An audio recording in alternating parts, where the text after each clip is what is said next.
एक दिन बिट्टू बाहर से अपने घर में आता है और उसे बहुत अच्छी खुशबू आ रही होती है। तभी बिट्टू अपनी माँ से कहता है, माँ, क्या बना रही हो? खुशबू तो बड़ी अच्छी आ रही है। बेटा, तुम्हारे फेवरेट बैंगन के पकोड़े बना रही हूँ। सच्ची? फिर तो आज मैं बहुत सारा खाना खाऊंगा। आखिर मेरे फेवरेट बैंगन के पकौड़े जो बन रहे हैं। अरे हाँ बाबा, तुझसे जितना बन पाए तो उतना खा लियो। अर्चना अपने छोटे से परिवार के साथ एक खुशहाल जीवन बिता रही थी। क्योंकि अर्चना के घर में सबको उसके हाथ के बैंगन के पकोड़े बहुत पसंद थे, इसलिए कोई भी खुशखबरी होती तो अर्चना घर में बैंगन के पकोड़े ही बनाया करती। अर्चना बैंगन के पकोड़े बनाकर जैसे ही हटती है, वैसे ही वहां अर्चना का पति विनोद आ जाता है। लगता है मैं बिल्कुल सही समय पर आया हूँ।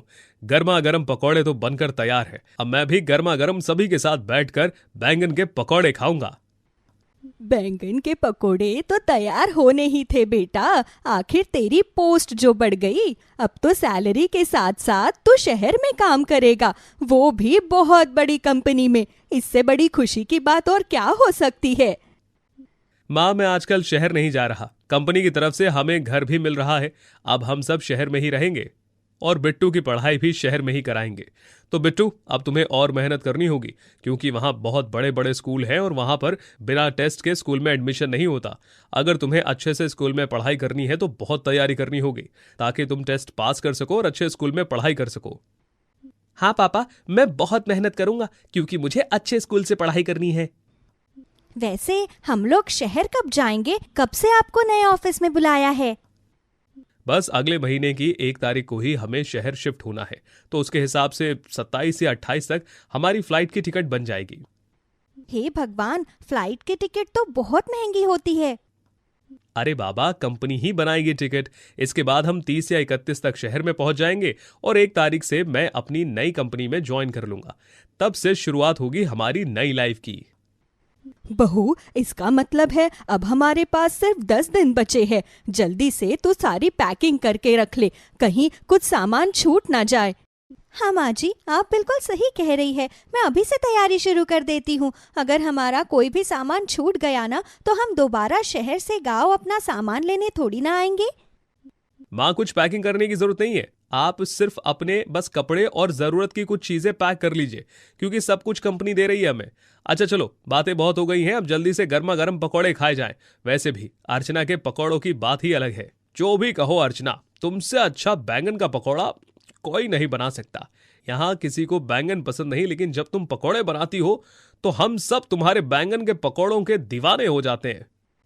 अर्चना की जिंदगी में सब कुछ अच्छा चल रहा था। समय बीतता है और देखते ही देखते शहर जाने का दिन पास आने लगता है। ऐसे ही एक दिन विनोद फोन पर अर्चना से बात करते हुए कहता है, अर्चना, मुझे फ्लाइट की टिकट मिल गई है। परसों ही हम सब शहर के लिए निकल रहे हैं, तो तुम आखिरी बार गांव में हम सब के लिए बैंगन के पकौड़े बना लो और सभी को अलविदा कह दो। अच्छा ठीक है, बना दूंगी, आप बस जल्दी से आ जाओ। आज विनोद की खुशी दुगनी हो गई थी, क्योंकि वो बहुत ही एक्साइटमेंट के साथ गाड़ी चला रहा था। पर तभी अचानक से उसके गाड़ी के सामने एक ट्रक आ जाता है और उसी समय विनोद का कार एक्सीडेंट हो जाता है, जिसमें विनोद अपने पूरे परिवार वालों का साथ छोड़कर हमेशा हमेशा के लिए चला जाता है। विनोद के जाने के बाद विनोद का परिवार बिल्कुल अकेला पड़ जाता है। ऐसे ही एक दिन, दादी, जब से पापा की मौत हुई है तब से माँ ने तो बैंगन के पकौड़े बनाना ही छोड़ दिया। माँ से कहो ना, आज वो हमारे लिए बैंगन के पकौड़े बना दे। हाँ बेटा, मैं बोलूंगी तेरी माँ से। इस तरह आशा अपनी बहू अर्चना से बैंगन के पकोड़े बनाने के लिए कहती है।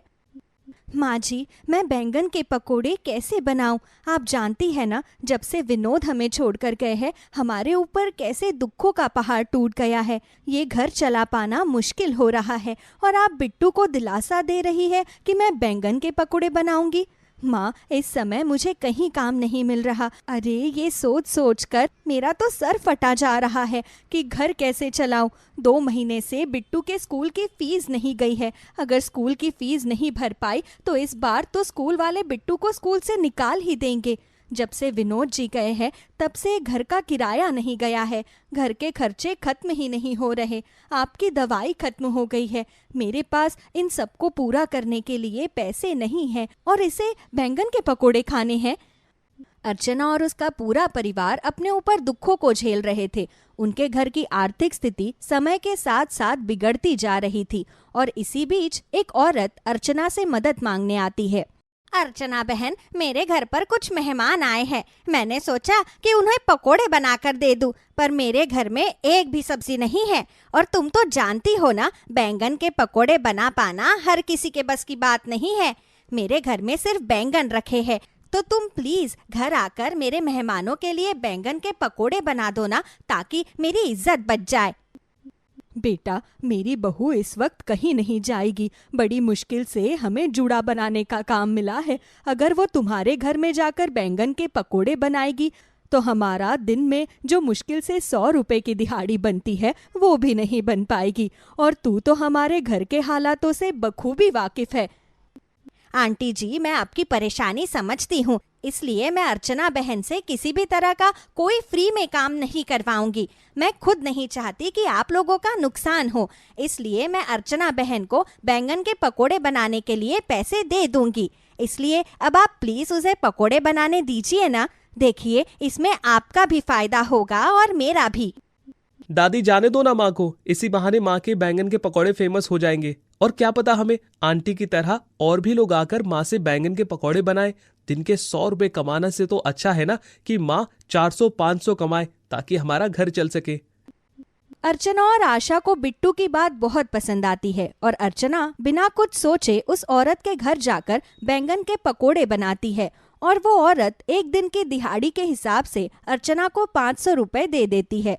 जिसके बाद बिट्टू अपनी माँ से कहता है, माँ, मैं और पापा कहते थे ना आपसे कि आप बैंगन के पकोड़े बहुत अच्छे बनाती हो। आज इतने दिनों बाद ये 500 रुपए देखकर कितनी खुशी मिल रही है। एक समय था जब 500 रुपए हम बाहर जाकर खा कर आ जाते थे और अब ये नौबत आ गई कि दूसरों के घर में बैंगन पकोड़े बनाकर हमने ये 500 रुपए कमाए हैं। माँ जी, अब क्या कर सकते हैं, यही हमारी किस्मत है। काश कि इस तरह रोज मुझे काम मिल जाता तो मैं डेली का 500 रुपए कमा लेती। माँ, हमें स्कूल में मैडम ने सिखाया था कि अगर हम अपना खुद का बिजनेस करें तो ज्यादा फायदा है। अगर आप इन 500 रुपए से बेसन और बैंगन खरीदकर बाजार में या कहीं पर भी बैंगन के पकोड़े बनाकर बेचे तो हमें काफी ज्यादा फायदा होगा, क्योंकि हम जो घर से बनाते हैं ना पकोड़े, उसमें हमें ज्यादा फायदा नहीं मिलता। अगर हम अपने पकोड़े खुद बनाकर बेचे तो हमारा ज्यादा बिजनेस होगा। बिट्टू की बात अर्चना और आशा को पसंद आ जाती है। अब अर्चना बिट्टू के कहे अनुसार घर में थोड़े से बेसन और बैंगन लेकर आती है और उन्हें बनाकर बाजार में गरीब माँ के पकोड़े के नाम से बेचने लगती है। गरीब माँ के बैंगन के पकोड़े? अरे बहन, क्या तुम सिर्फ बैंगन के ही पकोड़े बनाकर बेचती हो? भला तुमने ये बिजनेस क्यों शुरू किया? बैंगन यहाँ किसी को पसंद नहीं आता है, इसमें तो तुम्हारा नुकसान ही होगा। भाई साहब, जब आप मेरे हाथ के पकोड़े खाएंगे तो आपको खुद पता चल जाएगा कि मैंने बैंगन के पकोड़े बेचना ही क्यों मुनासिब समझा। अरे बहन, मैं तो हर तरह के पकोड़े खा लेता हूँ, इसीलिए जल्दी से लगा दो मेरे लिए अपने खास स्पेशल बैंगन के पकोड़े। वो आदमी अर्चना का पहला ग्राहक था, इसलिए अर्चना बहुत ही प्यार से उसे बैंगन के पकोड़े देती है और उससे 20 रुपए ले लेती है। और इस तरह एक एक करके अर्चना के पास ग्राहक आते रहते हैं और उसके अच्छे खासे बैंगन के पकोड़े बिक जाते हैं। अब शाम को जब अर्चना घर जाती है तो बिट्टू अपनी माँ से उसके बैंगन के पकोड़ों के बारे में पूछता है। माँ, कैसा रहा आपका पहला दिन? बेटा, जितना हमने सोचा था उतनी कमाई नहीं हुई। बहू, तू हिम्मत मत हार और यूं इस तरह उदास मत हो। अरे किसी भी काम में थोड़ा समय तो लगता ही है। तू बस ये देख कि तूने जितने भी बैंगन के पकोड़े बनाए थे वो सब पकोड़े बिक गए। देखना, कल तेरी और अच्छी कमाई होगी। अपनी सास और बेटे की बात सुनकर अर्चना का हौसला बढ़ जाता है और वो अगले दिन फिर से बैंगन के पकोड़े बेचने जाती है। और आज उसकी दुकान पर काफी भीड़ लग जाती है, जिसे देखकर अर्चना बहुत खुश होती है और खुशी से खुद से बोलती है, सही कहा था माँ जी और बिट्टू ने। लगता है मेरे बैंगन के पकोड़े सभी को पसंद आ रहे हैं, तभी तो लोग मेरे बैंगन के पकोड़ों को इतना खा रहे हैं। उफ, अब शायद मैं अच्छे से अपना घर चला पाऊंगी। अरे बहन, क्या सोच रही हो? जल्दी से 2 प्लेट मेरे बैंगन के पकोड़े पैक करो ना, मुझे घर जाना है। मेरे बच्चे कब से बैंगन के पकोड़ों का इंतजार कर रहे हैं। हाँ बहन, बस आप ही का पैक कर रही थी। भाई साहब, आप भी बता दीजिए आपके लिए कितने बैंगन के पकोड़े पैक करूं? अपने ग्राहकों को बैंगन के पकोड़े बड़े ही चाव से खाता देख अर्चना का हौसला बुलंद हो जाता है और फिर वो कभी हिम्मत नहीं हारती और इस तरह एक गरीब माँ अपने बैंगन के पकोड़े की वजह से फेमस हो जाती है और अब दूर दराज से लोग आकर अर्चना के बैंगन के पकोड़े खाते हैं। रोहन और दीपिका की नई नई शादी हुई थी। दोनों अपने दाम्पत्य जीवन में बहुत खुश थे। रोहन एक प्राइवेट कंपनी में जॉब करता था।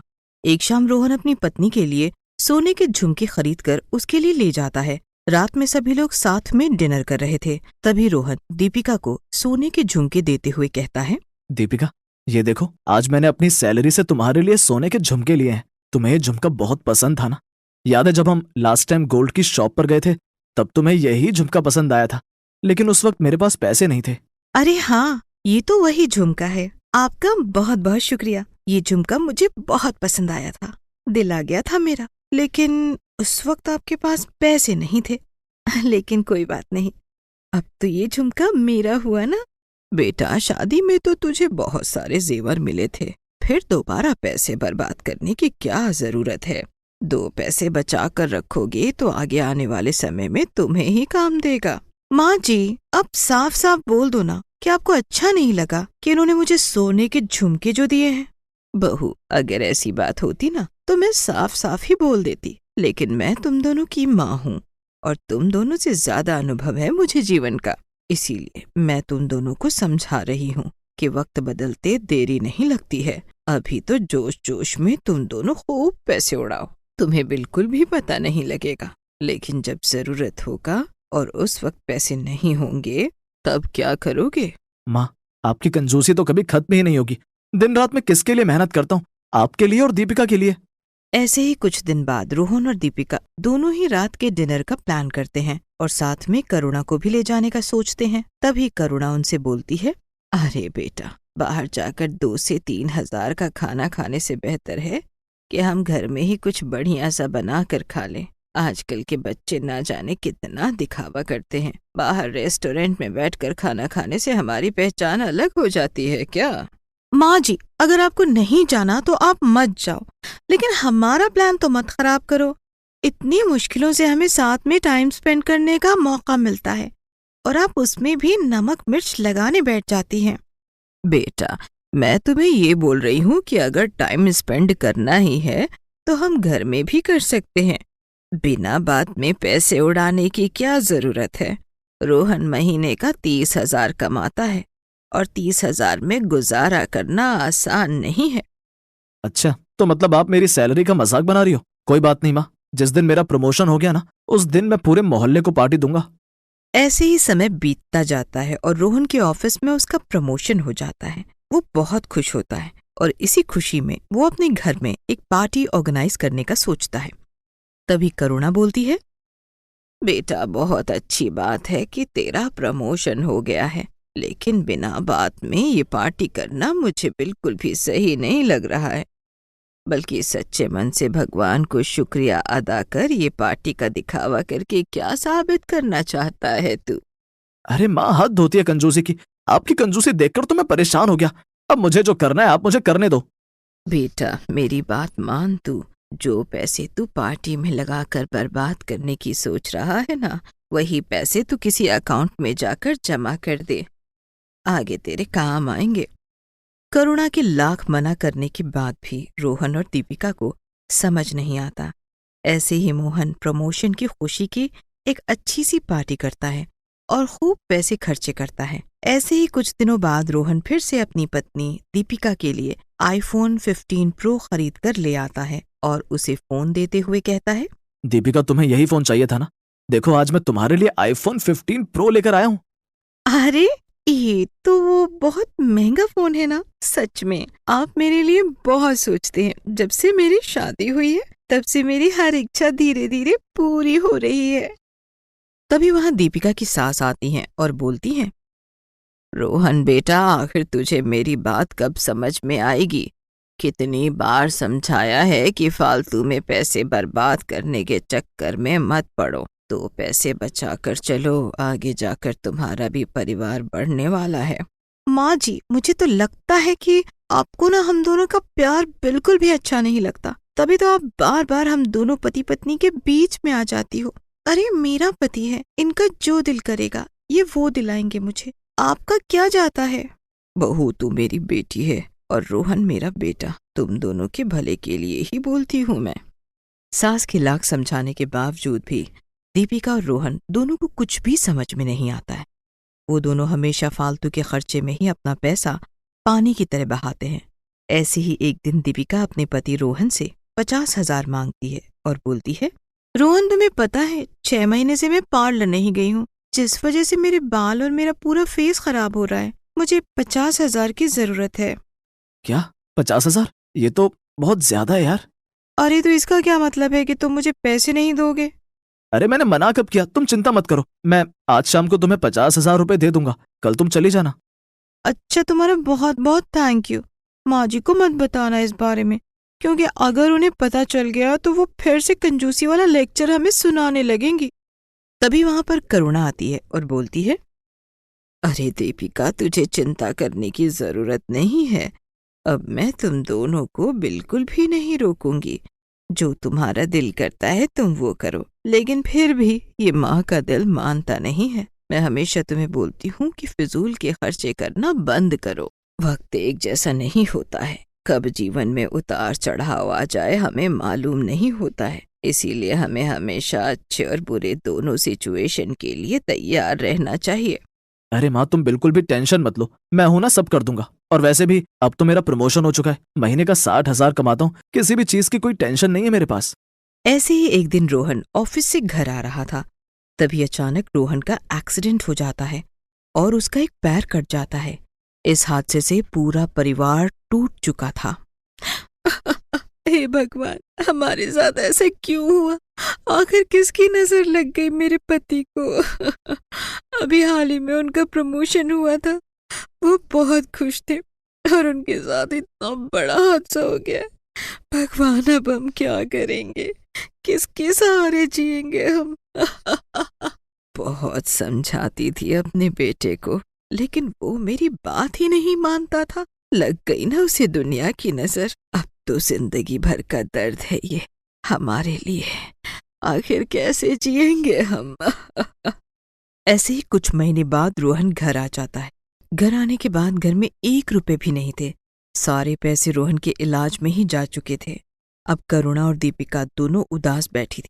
तभी दीपिका अपनी सास से बोलती है, माँ जी, अकेले से कब तक चलता रहेगा? आज वो दिन याद आ रहा है जब आप हमें बहुत समझाती थी और हम आपकी एक बात नहीं मानते थे। सच कहा है किसी ने, जब हम अपने से बड़ों की बात नहीं मानते तो हमारा यही हश्र होता है। बहू, आखिर कब तक अपने आप को ऐसे ही कोसती रहेगी? ये सब बोलने का कोई फायदा नहीं है। अब ये सोचना है कि आखिर हम कैसे घर चलाएंगे। माँ जी, इस महंगाई भरे शहर में रहना आसान नहीं है। मेरी बात मानो तो हम गांव चलते हैं, वहां जाकर ही कुछ सोचेंगे। हाँ बेटा, मैं भी यही सोच रही थी। ऐसे ही करुणा अपने पूरे परिवार के साथ गांव आ जाती है। गांव आके वो देखती है कि खेत में बहुत सारी हरी भरी सब्जियां हो रखी हैं। सब्जियां देखकर दीपिका के मन में ख्याल आता है, अरे ये तो बहुत अच्छा आइडिया है, क्यों ना मैं बाजार में सब्जियां बेचूं। यहाँ की हरी भरी सब्जियां देखकर तो मन खुश हो गया मेरा। एक काम करती हूँ, घर जाकर इस बारे में माँ जी से बात करती हूँ। दीपिका घर आने के बाद अपनी सास से बोलती है, माँ जी, हमारे खेत में बहुत सारी हरी हरी सब्जियां हुई हैं। मैं सोच रही हूँ कि क्यों ना हम बाजार में वही हरी सब्जियां बेचना शुरू करें। वैसे भी पैसों की बहुत जरूरत है हमें। वैसे बात तो तेरी सही है, घर के बुरे हालातों को देखते हुए हमें कुछ न कुछ तो करना ही होगा और इसमें मैं तेरी पूरी मदद करूंगी। तू चिंता मत कर। मैं खेत से सारी सब्जियां तोड़कर साफ करके रख दूंगी और तू बाजार में ले जाकर उन्हें बेचना शुरू कर देना। हाँ माँ जी, तो ऐसा बुरा वक्त आ गया है कि मुझे सब्जियां बेचनी पड़ेंगी।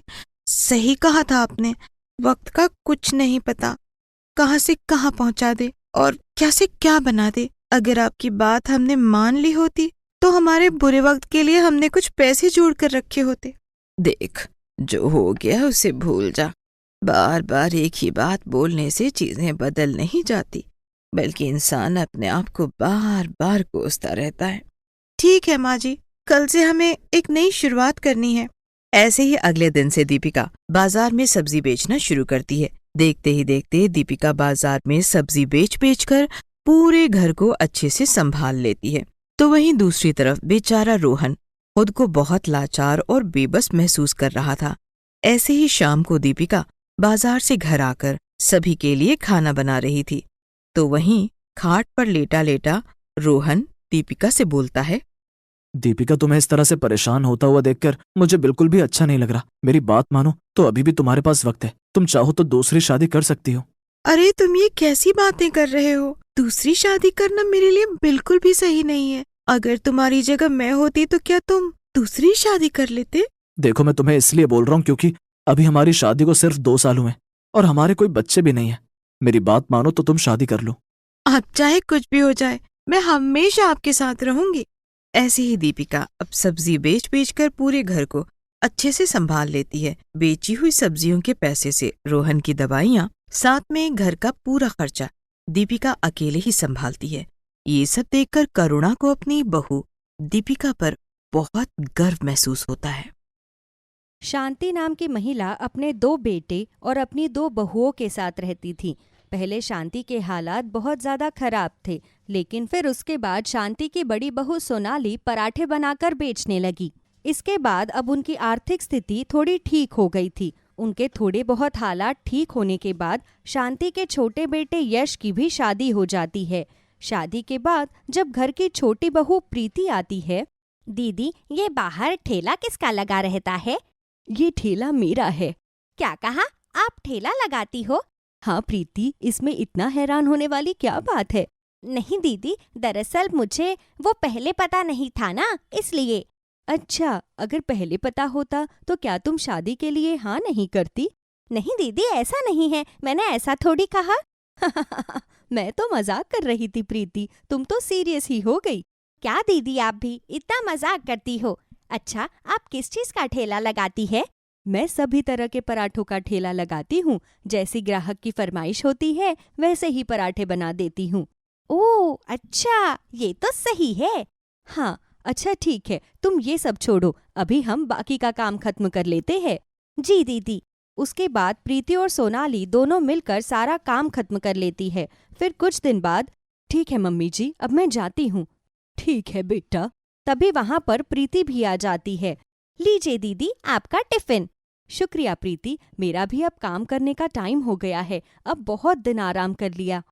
इतना कहकर सोनाली वहां से चली जाती है और अपना ठेला लगाकर पराठे बेचने लगती है।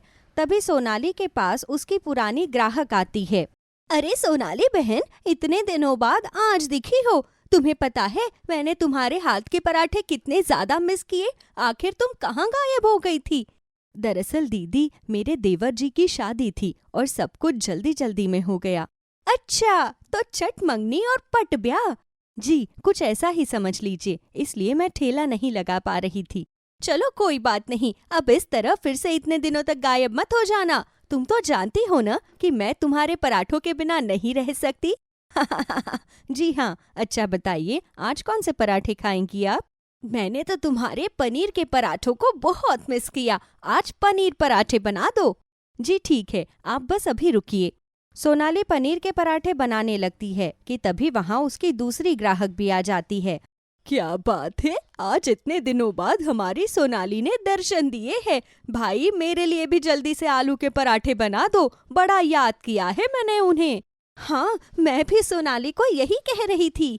इस तरह सोनाली के पास ग्राहकों की भीड़ जमा होने लगती है और सोनाली सबको अलग अलग तरह के पराठे बनाकर खिलाती है। पूरा दिन काम खत्म करने के बाद जब सोनाली घर वापस जाती है, तब दीदी, आप इतनी लेट घर आई है?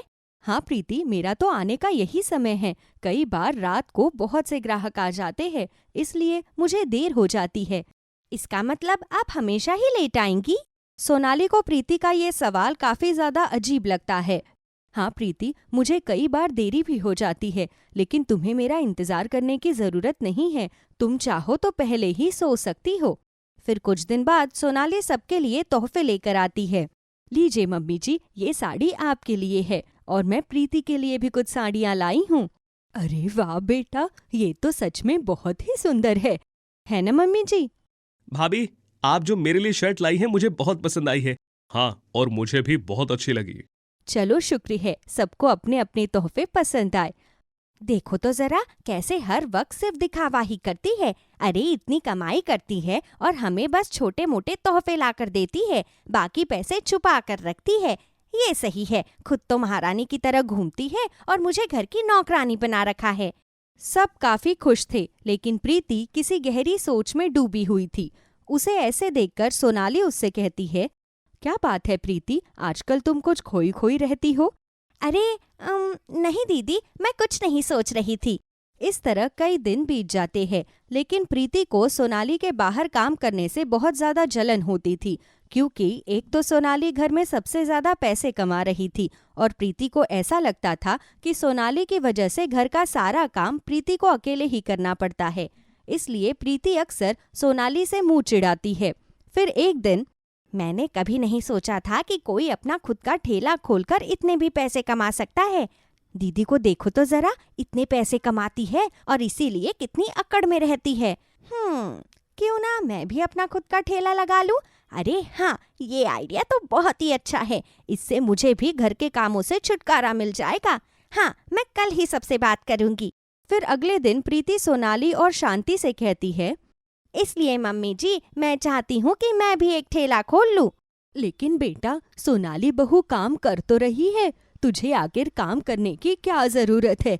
अगर तुम सब घर से बाहर चले जाओगे तो मेरा मन कैसे लगेगा?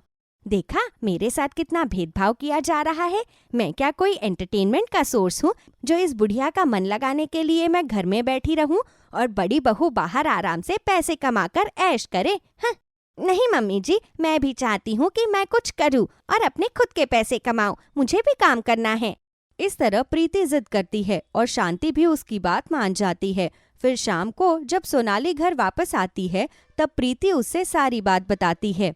तो दीदी, इसलिए आप मुझे भी कुछ टिप्स दीजिए ताकि मैं अपना ठेला अच्छे से चला पाऊँ। तुम्हें ज्यादा कुछ नहीं करना है प्रीति, बस तुम्हें पूरी मेहनत और लगन से अपना काम करना है और बड़े ही प्यार से सबके लिए खाना बनाना। बस फिर धीरे धीरे तुम कामयाब हो जाओगी। सोनाली की ये बात सुनकर प्रीति को गुस्सा आ जाता है। मैं सब जानती हूँ, मैं ये काम कर रही हूँ तो आपको खुशी नहीं हो रही, इसलिए आप मुझे कोई अपनी ट्रिक नहीं बताना चाहती। लेकिन कोई बात नहीं, मुझे तो आपके टिप्स की जरूरत ही नहीं, मैं खुद ही सब कुछ कर लूंगी। इतना कहकर प्रीति गुस्से में वहां से चली जाती है। तब, अरे इसे क्या हो गया? लेकिन मैं तो सब सही बता रही थी। बस फिर अगले दिन से ही प्रीति भी अपना पराठे का ठेला लगाना शुरू कर देती है। पराठे लो पराठे, गरम गरम पराठे, ताज़ा ताज़ा स्वादिष्ट पराठे ले लो। एक बार खाएंगे तो बार बार खाते ही रह जाएंगे। काफी देर तक कोशिश करने के बाद भी प्रीति के पास कोई ग्राहक नहीं आता। अरे, मैं तो सुबह से कोशिश कर रही हूँ, लेकिन मेरे पास एक भी ग्राहक नहीं आया। कोई बात नहीं प्रीति, हार नहीं माननी, तुझे सोनाली दीदी से आगे निकलना ही होगा। इस तरह कई घंटे इंतजार करने के बाद आखिरकार प्रीति के पास भी एक ग्राहक आ ही जाता है। आप मेरे पहले ग्राहक हैं, इसलिए मैं आपको एक पराठा एक्स्ट्रा दूंगी। क्या कहा? मैं आपका पहला ग्राहक हूँ? नहीं नहीं, फिर तो मुझे नहीं खाना। अगर टेस्टिंग मुझसे ही हो रही है तो कहीं ऐसा ना हो कि कुछ गड़बड़ हो जाए। मैं तो चला जी। इतना कहकर वो ग्राहक वहां से चला जाता है। अरे रुकिए भाई साहब, एक बार पराठा चखकर तो जाइए। ओहो, इतनी मुश्किल से एक ग्राहक आया था और मेरी फालतू बकवास सुनकर वो भी चला गया। इस तरह प्रीति कई दिनों तक स्ट्रगल करती है। आखिरकार अब उसके पास धीरे धीरे कुछ ग्राहक आने लगे थे, लेकिन अभी भी वो सोनाली से ज्यादा आगे नहीं निकली थी। प्रीति अभी काफी कम कमाती थी, लेकिन प्रीति की सोनाली के प्रति जलन बहुत ज्यादा बढ़ती ही जा रही थी। प्रीति देखती थी कि सोनाली तो जितना सामान लेकर जाती है उसका सब सामान बिक जाता है, लेकिन प्रीति उसका सारा सामान वापस आ जाता था। फिर एक दिन जब सोनाली अपना पराठे बनाने वाला सारा सामान तैयार कर लेती है, तब चुपके से प्रीति वहां आती है और उसमें खुजली वाला पाउडर डाल देती है। अब आएगा ना मजा, अब देखते हैं कि इनके ग्राहकों को इनके पराठे कैसे पसंद आते हैं। फिर जब सोनाली जैसे ही घर से जा रही थी, तभी प्रीति उसके पास आती है। दीदी, क्या आज मैं आपके साथ ठेला लगा सकती हूँ? आपको कोई परेशानी तो नहीं होगी ना? अरे नहीं प्रीति, मुझे कोई परेशानी कैसी होगी भला? चलो हम दोनों साथ में चलते हैं। फिर वो दोनों जाकर अपना ठेला लगाते हैं। उस दिन जो भी सोनाली के पराठे खाता, उसी का पेट खराब हो जाता और उसके गले में अजीब सी खुजली होने लगती, जिसकी वजह से सोनाली के ग्राहक काफी भड़क गए थे। सोनाली को कुछ समझ नहीं आ रहा था, इसलिए अगले दिन से सोनाली अपना ठेला लगाना बंद कर देती है। वहीं दूसरी तरफ प्रीति के ग्राहक अब ज्यादा बढ़ गए थे, लेकिन प्रीति बहुत लालची थी। वो पराठे बनाने में बहुत ही सस्ता और गंदा तेल या बाकी कोई भी सामान खराब ही इस्तेमाल करती थी, जिस वजह से उसके पास ज्यादा दिन ग्राहक नहीं टिक पाते। इस तरह प्रीति का ठेला शुरू होने से पहले ही बंद हो जाता है। इस तरह कुछ महीने बीत जाते हैं। फिर उनके घर की आर्थिक स्थिति कमजोर होने लगती है। ये सब देखकर प्रीति काफी हैरान थी। लेकिन मम्मी जी, ऐसा कैसे हो सकता है? इस बार पैसों की तंगी कैसे पड़ गई? यश जी और भैया दोनों ही नौकरी करते हैं। अरे बेटा, वो दोनों ज्यादा पढ़े लिखे नहीं हैं, इसलिए इलेक्ट्रिशियन का काम करते हैं और उनकी तनख्वाह आती ही कितनी है, और वैसे भी इतनी महंगाई है। सारा खर्चा पहले सोनाली के पैसों से ही चलता था, लेकिन अब सब खराब हो गया। घर की बिगड़ती हालत देखकर प्रीति को बहुत बुरा लग रहा था। फिर वो अपनी गलती सबके सामने मान लेती है। इसका मतलब तूने सोनाली बहू का काम खराब किया? जी मम्मी जी, मुझे माफ कर दीजिए। मुझे ऐसा नहीं करना चाहिए था। मुझे दीदी से बहुत जलन होने लगी थी, इसलिए मैंने ऐसा किया। लेकिन अब मेरी वजह से दीदी अपना काम कभी शुरू नहीं कर पाएंगी। तभी वहाँ सोनाली आती है। किसने कहा मैं अपना काम शुरू नहीं कर पाऊंगी? लेकिन दीदी, आपके सभी ग्राहक मेरी वजह से आपसे नाराज है। दरअसल प्रीति, मैंने उस दिन तुम्हें पाउडर मिलाते हुए देख लिया था, इसलिए मेरे कुछ खास ग्राहकों को मैंने ये नाटक करने के लिए कहा था। वो जानते हैं कि मैं कभी भी उनके साथ धोखाधड़ी नहीं कर सकती। मैंने जानबूझकर ठेला इसलिए बंद किया था ताकि तुम्हारे पास ज्यादा ग्राहक आए, लेकिन तुम्हारे लालच की वजह से तुम ऐसा नहीं कर पाई और तुमने अपने ग्राहकों को धोखा दिया। मुझे माफ कर दीजिए दीदी। इस तरह सोनाली फिर से अपना ठेला लगाना शुरू करती है और उसके पास फिर से ग्राहक आने लगते हैं। इस बार सोनाली फिर से प्रीति को ठेला लगाने के लिए कहती है। ना बाबा ना, बिल्कुल नहीं दीदी, मैं तो घर का काम करने में ही खुश हूँ, और वैसे भी मेरे जाने के बाद फिर मम्मी जी अकेली हो जाएंगी और मैं फिर से दोबारा आपका काम खराब नहीं करना चाहती। कोई बात नहीं, अगर तुम्हारा मन है तो तुम मेरे साथ ये काम कर सकती हो। नहीं दीदी, बिल्कुल भी नहीं, मेरा कोई मन नहीं है। मुझे लगता था कि घर का काम ज्यादा मुश्किल है, लेकिन नहीं, बाहर का काम और भी ज्यादा मुश्किल होता है। इतने सारे ग्राहकों को एक साथ संभालना, गर्मी हो या सर्दी हो, बाहर पूरे दिन बस ठेले पर खड़े रहना, इसलिए मुझे ठेला लगाने का कोई शौक नहीं है। ये काम सच में बहुत मेहनत का है और आप तो बहुत ही ज्यादा मेहनती हो। मैं कभी भी आपकी तरह मेहनती नहीं बन सकती, इसलिए आप मुझे मेरी पुरानी गलतियों के लिए भी माफ कर दीजिए। अच्छा बाबा, बस, अब तो अपनी रेल की रफ्तार जरा धीमी करो। विक्रम अपनी माँ गरिमा के साथ एक शहर में रहता था। काम के सिलसिले में विक्रम अक्सर बाहर जाया करता था और इस बार विक्रम की ड्यूटी रामगढ़ गांव में लगती है। बेटा विक्रम, ये ले, हल्दी वाला दूध पी ले, और हाँ, गांव में जाकर अपना ख्याल रखना और लड़कियों से दूर रहना। माँ, आप चिंता मत करो, मैं अपना ख्याल खुद रख सकता हूँ। अब आपका बेटा बड़ा हो चुका है।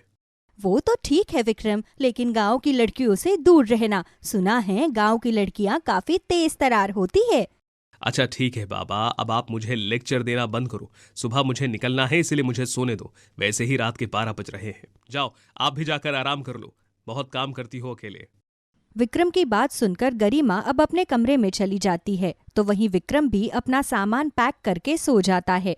अब अगली सुबह विक्रम गांव के लिए रवाना हो जाता है। कुछ ही घंटे में विक्रम रामगढ़ गांव पहुंचता है, जहां गांव की हरियाली देख विक्रम का मन चहक उठता है। विक्रम अपने सामान को अपने हाथ में लिए आगे की तरफ जा रहा होता है, पर तभी उसकी नजर एक लड़की पर जाती है जो खेत में बैठकर घास काट रही थी। उस लड़की को देख मानो विक्रम के दिल में घंटियां बज जाती है। विक्रम, ये तू क्या कर रहा है? अरे यहाँ तू काम के लिए आया है, ना कि लड़की देखने के लिए। लेकिन मुझे तो पता भी नहीं है कि मुझे जाना कहाँ है। अरे इस गांव में मेरे रहने का ठिकाना कहाँ है, इसका तो पता लगाना ही होगा ना। विक्रम खुद से ये बात कर ही रहा होता है कि तभी वहाँ एक औरत जिसका नाम शालिनी था वो आती है और विक्रम को आरती की तरफ देख उससे कहती है, लड़की सुंदर है ना? सुंदर तो है, लेकिन मैं उससे बात नहीं कर सकता क्योंकि मैं उसे जानता नहीं। ना सिर्फ उसे, बल्कि यहाँ मैं किसी को नहीं जानता क्योंकि मैं इस गांव में नया हूँ। अगर तुम चाहो तो मैं तुम्हारी उससे बात करवा सकती हूँ, क्योंकि वो मेरी बेटी है। शालिनी की ये बात सुनते ही विक्रम शालिनी की तरफ देखता है और हड़बड़ा जाता है। आप कौन है? शालिनी, मैं शालिनी हूँ। जिस लड़की को तुम ताड़ रहे हो ना, उसकी माँ हूँ। माफ करना आंटी जी, लेकिन मैं उस लड़की को ताड़ नहीं रहा, बल्कि मैं उससे बात करने की कोशिश कर रहा था। वो दरअसल क्या है ना कि मैं इस गांव में नया आया हूं। मैं गांव का नया कलेक्टर विक्रम हूं और मुझे इस गांव के बारे में कुछ पता नहीं, तो सोचा क्यों ना किसी से हेल्प मांग ली जाए। लेकिन मेरी हिम्मत नहीं हो रही थी उनकी तरफ आगे जाकर उनसे बात करने की। अच्छा, तो आप इस गांव के नए कलेक्टर हैं। माफ करना कलेक्टर साहब, हमको मालूम नहीं था कि आप इस गांव के कलेक्टर हैं। शालिनी और विक्रम आपस में बात कर ही रहे होते हैं कि तभी वहां आरती आती है और अपनी माँ के हाथ में हरी घासों से भरा टोकरी थमाते हुए कहती है, माँ ये लो गाय के लिए खाना। और ये कौन है? देखने में तो विदेशी मुर्गा लग रहा है। आरती बेटा, ये विक्रम है। ये इस गांव के नए कलेक्टर है और इनका कहना है कि ये इस गांव में नए आए हैं, इसलिए इन्हें गांव के बारे में कुछ नहीं पता। एक काम करो, तुम इन्हें गांव के बारे में थोड़ा बता दो, तब तक मैं घर जाकर तुम दोनों के लिए रोटियां पकाती हूँ। इस तरह शालिनी वहां से चली जाती है, लेकिन शालिनी का इतना प्यारा बर्ताव देख विक्रम थोड़ा हैरान होता है और वो आरती से सवाल करता है, आरती जी, इस गांव में सभी आपकी माँ जैसे हैं या आपकी माँ ओवर स्वीट है? विक्रम जी, इस गांव में कोई अच्छा नहीं बल्कि तेज है। इस गांव में आपको कब कौन बेचकर खा जाएगा आपको खुद नहीं पता चलेगा। इसलिए अब आप अपना ज्यादा दिमाग मत चलाइए और हमारे साथ चलिए और बताइए आपको कहाँ रहना है। ये तो मुझे भी नहीं पता, पर हाँ मेरे फोन में मेरे घर का एड्रेस है, लेकिन मेरा फोन तो स्विच ऑफ पड़ा है। यहाँ चार्जिंग बोर्ड मिलेगा क्या? अब खेत में तो हम आपका फोन चार्ज कर नहीं सकते विक्रम साहब। अब फोन चार्ज करने के लिए आपको हमारे घर चलना पड़ेगा। इस तरह आरती विक्रम को अपने घर ले जाती है और विक्रम आरती के घर जाकर पहले तो अपना फोन चार्ज करता है और अपनी माँ से बात करता है। हेलो माँ, मैं रामगढ़ पहुंच गया हूँ। यहाँ पर आते आते मेरा फोन स्विच ऑफ हो गया था, इसीलिए मैं आपको बता नहीं पाया। मुझे माफ कर दीजिएगा, लेकिन मैं सेफली यहाँ पर पहुंच गया हूँ। चल, ये तो बहुत अच्छी बात है। अच्छा, तूने कुछ खाया या नहीं? वो क्या है ना माँ कि मुझे अभी तक मेरे घर का एड्रेस नहीं मिला है। मैं एक लड़की के घर पर रुका हूँ, ये मेरी हेल्प करेंगी मेरा घर ढूंढने में। देख बेटा, तू किसी के भी यहाँ रुका है तो थोड़ा ध्यान से। गांव की लड़कियाँ बहुत तेज होती है। माँ बिल्कुल चिंता मत कीजिए, मैं ठीक हूँ, अच्छा हूँ। ठीक है, मैं अब थोड़ी सी देर में आपसे बात करता हूँ। इतना कहकर विक्रम कॉल कट कर देता है तो वहीं शालिनी विक्रम को खाना परोसती है। खाना खाकर विक्रम अब आरती के साथ निकल जाता है अपने घर का पता ढूंढने।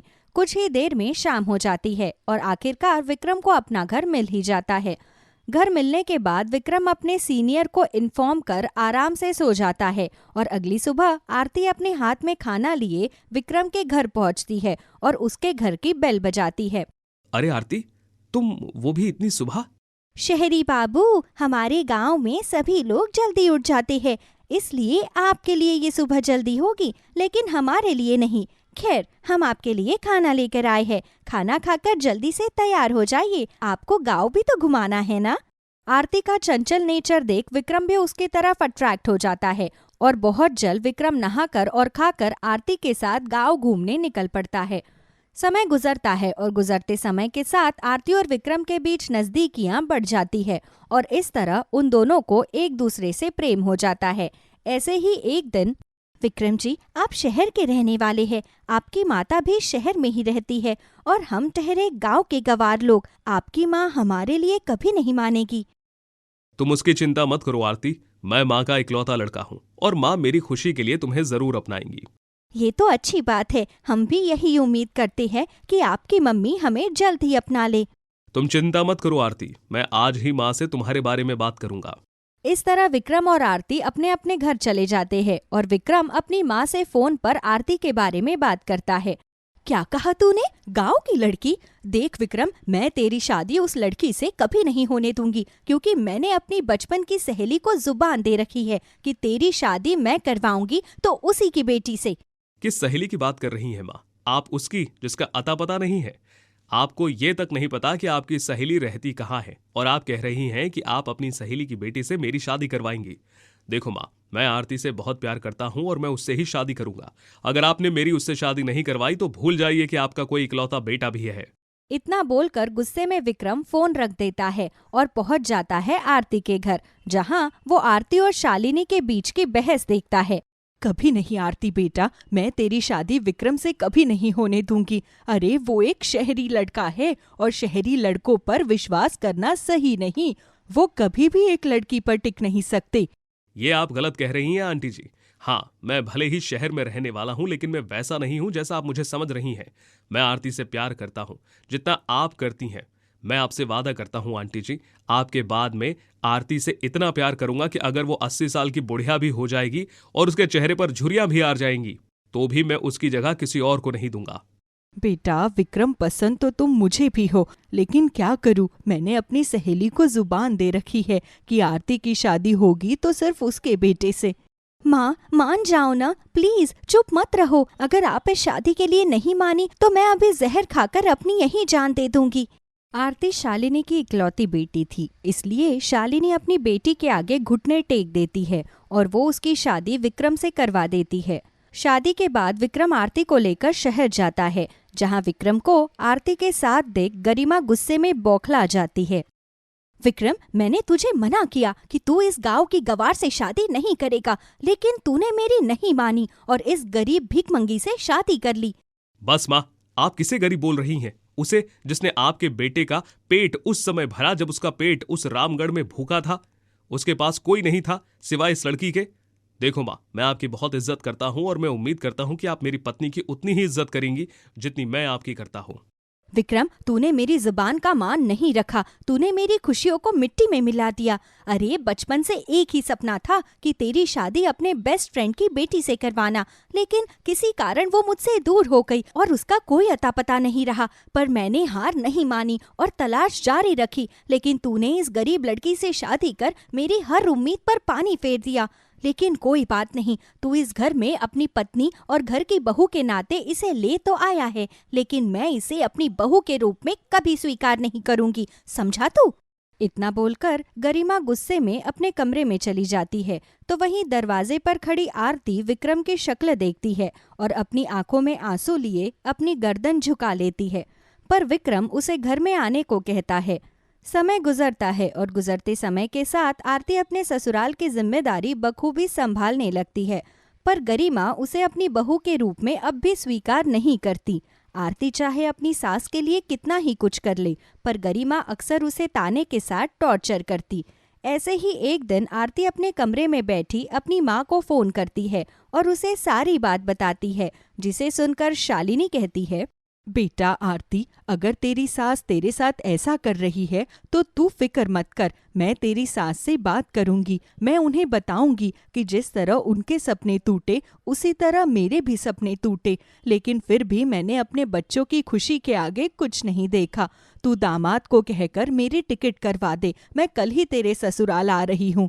शालिनी की बात सुन अब आरती विक्रम को सारी बात बताती है और इस तरह विक्रम शालिनी को शहर ले आता है। शालिनी अब जैसे ही गरिमा से मिलती है, वैसे ही शालिनी और गरिमा की आंखों से आंसू छलक जाते हैं और वो दोनों एक दूसरे के गले लग फूट फूट कर रोने लगती है। शालिनी, तू कहाँ चली गई थी? तुझे पता भी है मैंने तुझे कहाँ नहीं ढूंढा? ढूंढा तो तुझे भी मैंने बहुत था गरिमा, फिर मुझे लगा कि तू अमीर है, इसलिए तू अपनी गरीब सहेली को अब देखना भी नहीं चाहती, इसलिए मैं दूर हो गई और रामगढ़ में जाकर बस गई। लेकिन मुझे नहीं पता था कि विक्रम तेरा बेटा है। पर तुझे तो ये पता था ना कि आरती मेरी बेटी है, उसके बाद भी तू मेरी बेटी को अपना नहीं रही थी। आखिर क्यों गरिमा, क्यों? क्या तुझे मुझसे इतनी नफरत हो गई कि मेरे साथ साथ तू अपना गुस्सा मेरी बेटी पर भी निकालने लगी?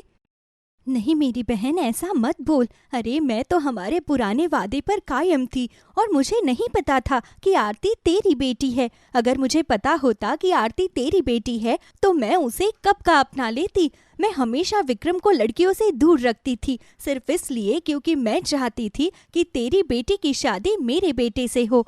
अगर तुझे मेरी बात पर यकीन नहीं है तो तू खुद विक्रम से पूछ ले। ये सच है कि माँ ने मुझे हर लड़की से दूर रखा, और ये भी सच है कि वो हमेशा मुझसे कहती थी कि मेरी शादी उनकी सहेली की लड़की से होगी। लेकिन मुझे आरती से प्यार हुआ, पर किस्मत तो देखो, मुझे प्यार भी उस लड़की से हुआ जिससे माँ मेरी शादी करवाना चाहती थी। हाँ, और अब मैं अपनी बहू को बहू नहीं बल्कि बेटी के जैसे रखूंगी। इस तरह गरिमा और शालिनी के बीच की दूरियां खत्म हो जाती है और इसी तरह अमीर गरीब सहेलियां एक दूसरे की समधन बन जाती है।